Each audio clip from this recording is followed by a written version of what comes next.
Last night, at 3:09 a.m., my doorbell rang, but the camera showed me standing outside. Asterisk. Asterisk.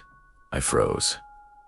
It wasn't a glitch. The person outside looked exactly like me. Same clothes, same face, same tired eyes.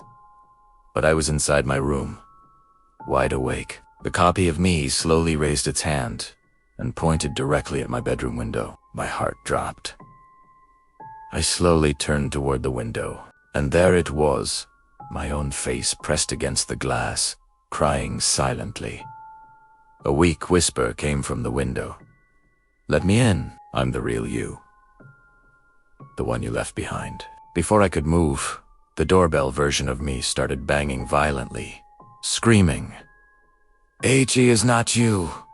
Don't listen to him." Both of them crying, both of them begging, both of them claiming to be me. My phone vibrated. A message from my own number. "Choose fast." The moment I blinked, both figures vanished. But the last camera screenshot of my phone shows one of them slowly walking inside my house. And I still don't know which one.